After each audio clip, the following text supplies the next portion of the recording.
This is Jim Killackey, health and medical writer at the Oklahoma newspaper. Today we're going to talk about cancer treatment.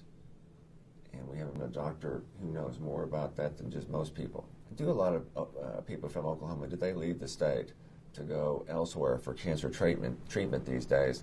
And why is it so important to have a cancer institute and cancer treatment right here in Oklahoma City for anybody in Oklahoma?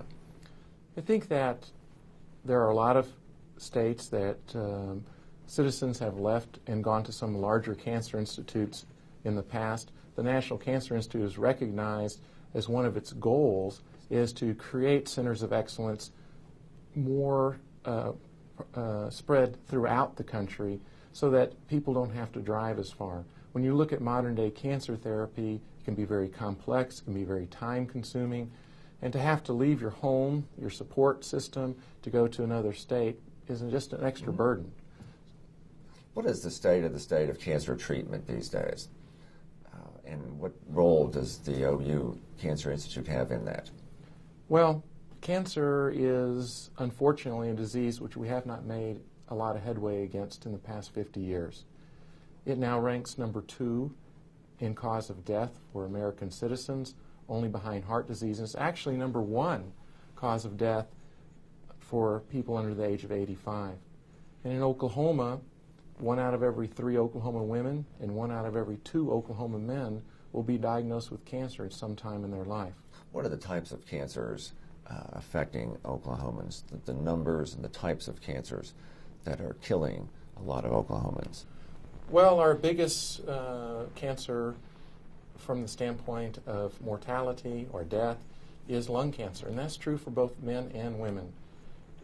One of the things that we do know about tobacco use is that it accounts for approximately 30% of all cancer deaths, so it's a major factor in mortality. Let's talk about treatment now. Tell me as much as you can about what is being done at OU as far as treatment of uterine cancer. Tell me more about how that's being treated.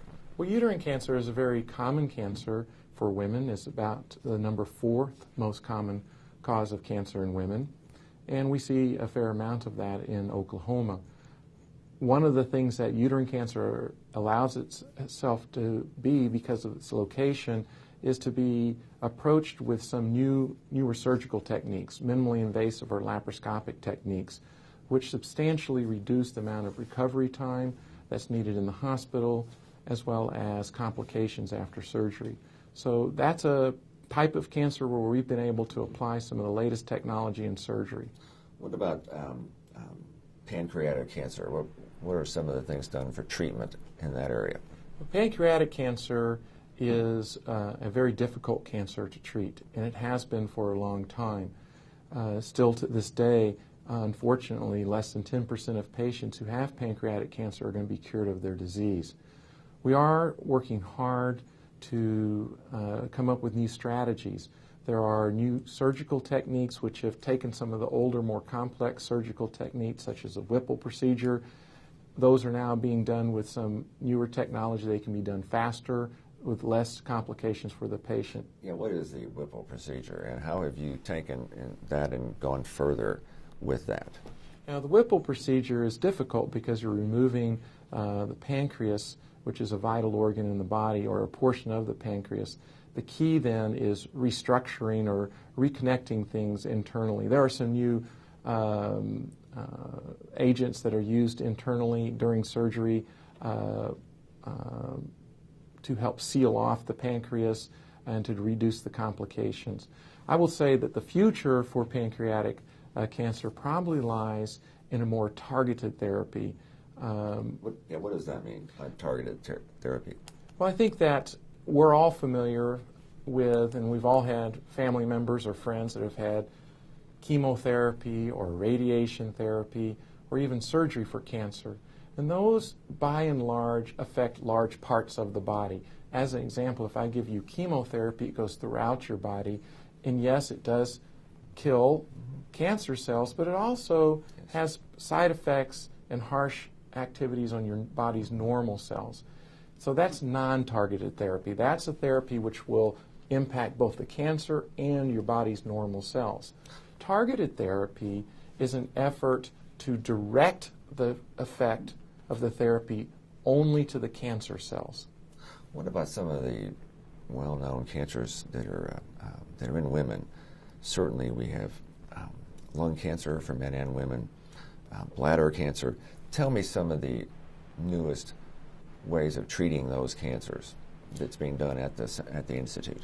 Well, in women's cancer, probably the number one cause of death for gynecologic cancers is ovarian cancer. And ovarian cancer is very difficult because it's so silent. It doesn't have a lot of symptoms until it's fairly advanced. And most women are found with an advanced ovarian cancer. The current time, some of the new strategies that are being done, which are on clinical trials here at OU, and we are a major factor in the National Cancer Institute clinical trial system, we're looking at two different strategies. One strategy is to give the chemotherapy, instead of in the vein that goes throughout the body, to give it directly into the abdomen, because that's where the ovarian cancer is. We get a lot higher concentration of the chemotherapy in the abdomen with not as much side effects throughout the rest of the body. Why is it so important to have so many Oklahomans in trials right now? Go over that with me. How many Oklahomans are in certain trials to treat cancer, to find ways to treat cancers? Well, what I have found since being in Oklahoma in 1989 is that my patients really, really want to fight the cancer, but not only for themselves. They want to fight the cancer to beat cancer.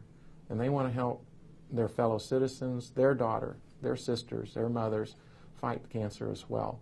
And they know that the way to do this is through participation in nationally sponsored research programs.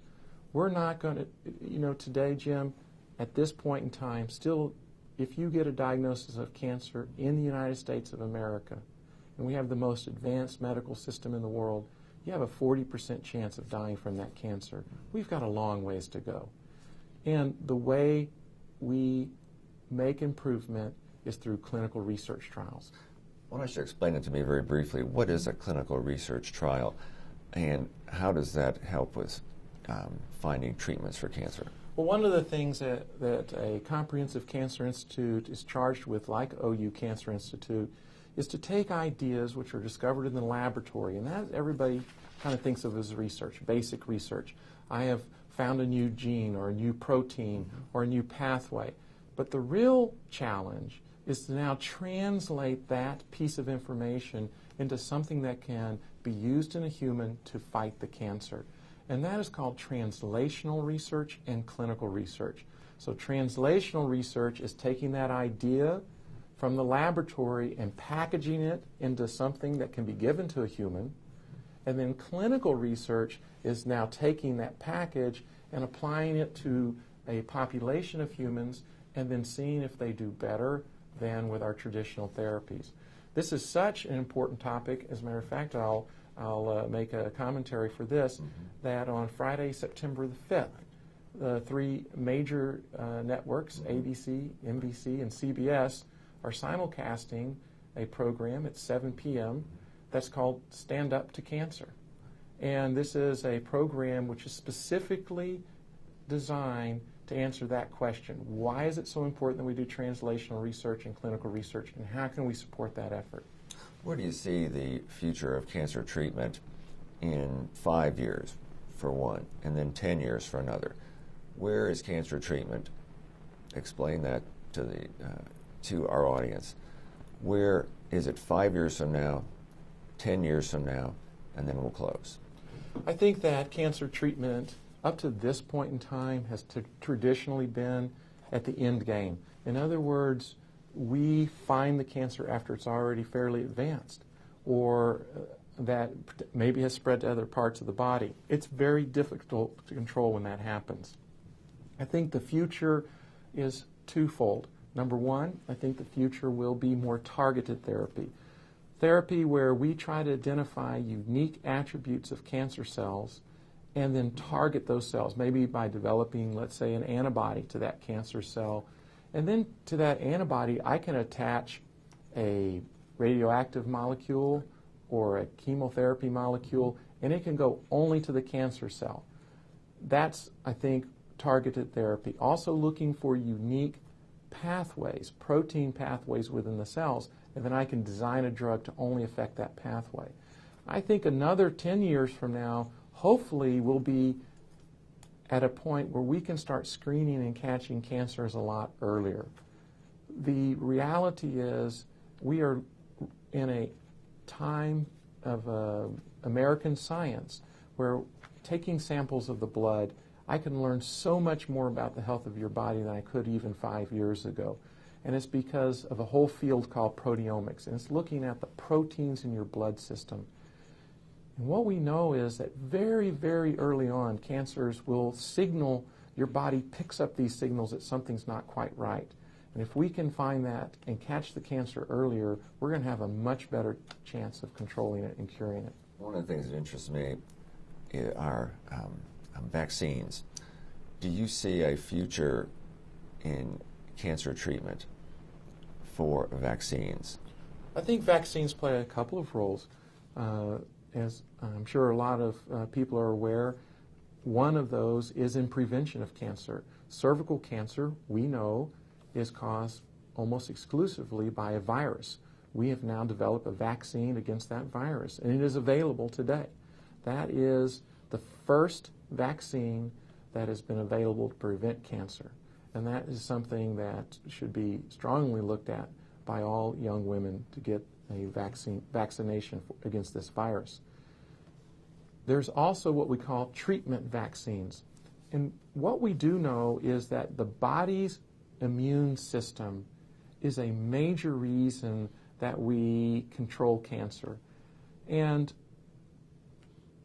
we know that if somebody doesn't have a good immune system, their chance for getting cancer goes up quite high.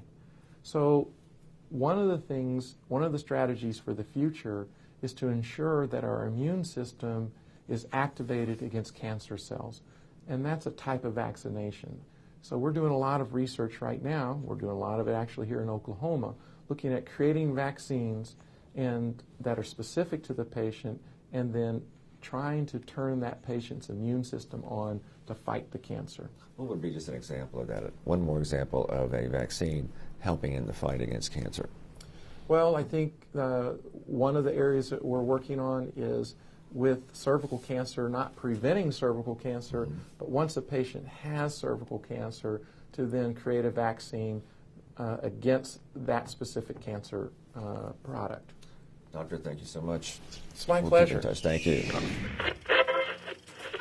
Let's see it.